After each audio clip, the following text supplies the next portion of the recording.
안녕하세요. 까치살모입니다.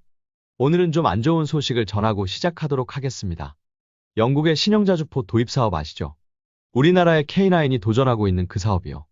영국 국방성 국방장비 획득 지원국은 이번 달인 2024년 4월 24일에 영국의 차기 자주포 도입 사업인 MFP 사업의 최종 모델로 독일 KMW사의 RCH-155를 선정했다고 발표를 했습니다. 그런데 이번 결정은 상당히 이례적인 결정입니다.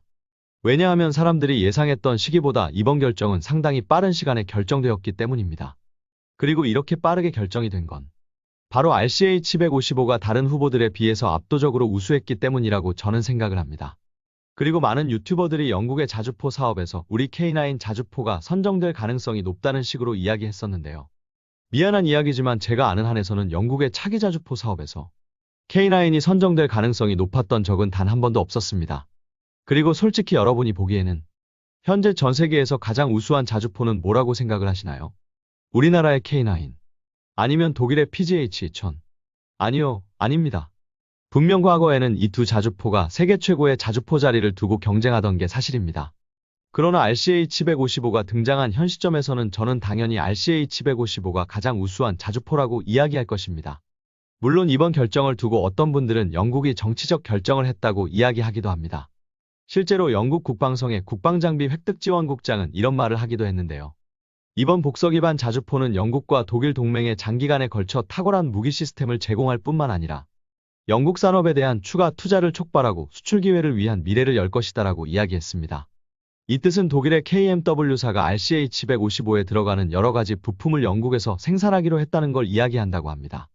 참고로 RCH-155는 지금 영국에서 선정된 것뿐만 아니라 독일에서도 도입할 것이고 그리고 앞으로는 여러 나라에 판매할 것인데 영국군을 위한 RCH-155뿐만 아니라 독일 등 다른 나라를 위한 자주포에도 영국에서 생산된 부품이 들어갈 거라고 여겨지고 있습니다. 그래서 이것 때문에 영국이 RCH-155를 선정했다는 이야기를 하는 분도 있습니다. 물론 어떤 나라가 어떤 무기를 선정할 때 항상 그 무기의 성능만을 보고 결정하지는 않습니다. 당연히 여러 가지 정치적 경제적 요인이 작용하게 되고 인도네시아처럼 뇌물을 얼마나 주느냐에 따라서 결정되기도 합니다. 그리고 이번 결정이 정치적 이유 때문일 거라고 주장하시는 분들이 틀렸다고 저도 생각하지는 않습니다. 그러나 솔직히 말해서 저는 정치 같은 건 잘 모르고요. 특히 우리나라 정치 상황도 모르는데 영국의 정치 상황 같은 건 알지도 못합니다. 다만 저는 무기의 성능만을 보는 사람이고 그리고 지금 등장하는 새로운 패러다임에 따른 새로운 전략 전술에 대해서 독일의 RCH-155 자주포가 현존 세계 최강의 자주포라고 생각을 합니다. 그래서 영국이 새로운 전략 전술에 가장 적합한 자주포로서 RCH-155를 선정한 거라고 봅니다. 그리고 당연히 이런 새로운 패러다임을 알아야지만이 우리나라가 이런 새로운 패러다임에 적합한 무기를 만들 수 있고 그래야지만이 우리나라가 앞으로도 무기를 많이 수출할 수 있다고 보기 때문에 오늘 영상을 만드는 것입니다. 그럼 지금 새롭게 등장하는 전략 전술은 뭐냐? 여러분도 알겠지만 우리나라는 K9A3 자주포를 개발할 계획이고 이 K9A3 자주포에는 58 구경장 장포신을 장착해서 사거리 70km 이상을 달성하려 하고 있습니다. 그리고 이건 우리나라만이 아니라는 걸 여러분도 아실 겁니다. 최근에 개발을 취소하기는 했지만 미국도 58구경장 자주포를 개발하기도 했었고 독일도 69구경장 자주포를 그리고 프랑스는 심지어 62구경장 자주포를 개발한다고 하고 있기도 합니다. 한마디로 하나같이 엄청나게 기다란 장포신을 개발해서 이긴 포신으로 70km 이상의 장거리 사격 능력을 획득하려 하고 있는 겁니다. 그런데 그럼 여러분은 각국이 이런 사거리 70km 이상의 자주포를 개발하려 하는 이유를 아시나요? 결론은 가장 근본적인 이유는 적포병의 대포병 사격을 피하고 적에 대한 광범위한 사격을 하기 위해서입니다. 대표적인 예가 독일의 포병연대 창설인데요. 독일은 기존의 강연대에 포병대대를 두고 이 포병대대에서 PGH-2000을 운영하고 있습니다. 그리고 독일은 앞으로도 각연대의 포병대대의 PGH-2000은 그대로 유지할 생각이라고 합니다.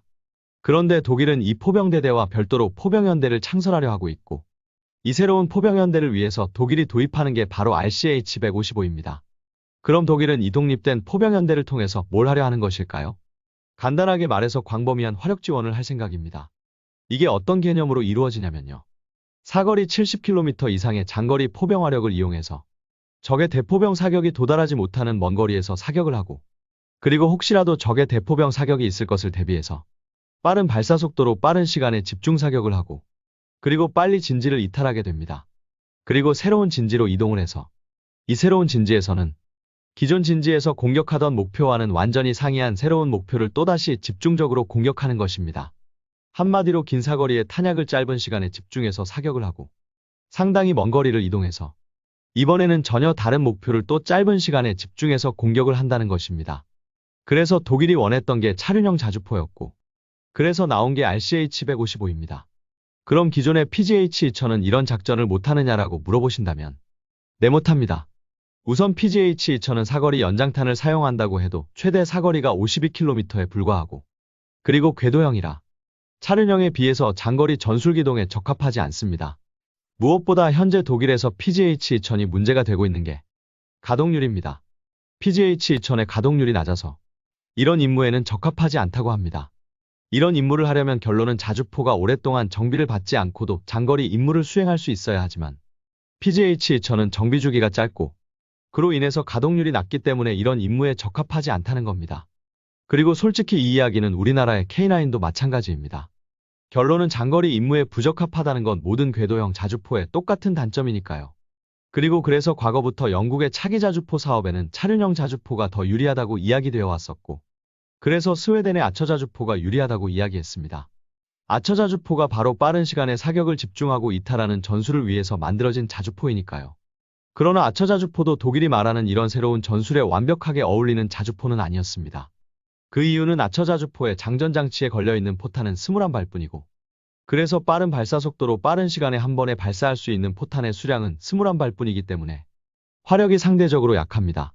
그리고 아처 자주포의 포신은 52구경장으로 그래서 최대 사거리탄을 사용한다고 해도 고작 50km의 사거리만 가지고 있기 때문에 새로운 전략에 완벽하게 적합한 자주포가 아니었던 겁니다. 그럼 RCH-155는 새로운 전략에 적합하냐라고 했을 때 한 가지가 부족하긴 합니다. RCH-155는 결론은 과거 여러가지 차체에 새로운 무인 자주 포탑을 장착한 시스템인 AGM 시스템에서 발전한 자주포인데요. 이 무인 포탑은 차륜형 장갑차인 복서 장갑차에 올려졌고 현재는 PGH-2000과 마찬가지로 52구경장 포신을 가지고 있습니다. 그리고 포탑에는 30발의 탄약이 적재되어 있고 포탑은 완전히 무인이고 정비가 필요시 정비 인원이 들어갈 공간만을 가지고 있습니다. 그리고 승무원은 차체에 2명의 승무원만이 탑승합니다. 한마디로 단 2명으로 운용되는 자주포라는 것입니다. 그리고 완전히 자동화된 자동장전 장치를 사용해서 분당 10발씩 발사할 수 있다고 합니다. 참고로 분당 발사 속도 10발은 가장 낮은 장약을 사용했을 때 기준입니다. 그래서 이 자주포는 상당히 짧은 시간에 30발의 탄약을 발사하고 급속하게 이동하는 게 가능하고 이론적으로는 3분 만에 전탄약을 발사하고 이동하는 것도 가능합니다.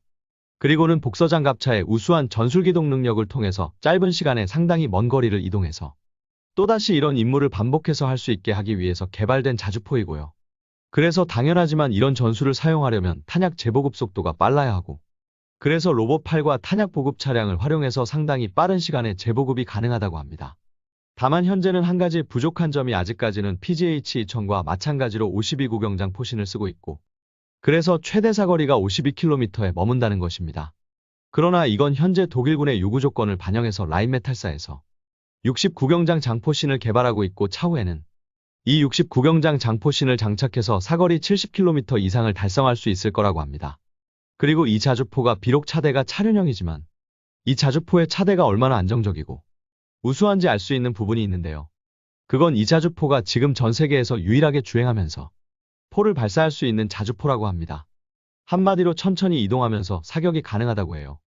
그만큼 차대가 안정적이라는 이야기죠. 그렇기에 기존 차륜형 자주포가 궤도형에 비해서 발사 시 충격 흡수가 힘들어서 각종 지지대를 내려야 했던 것에 비해서 아무런 지지대를 내리지 않고도 사격이 가능하다는 것입니다.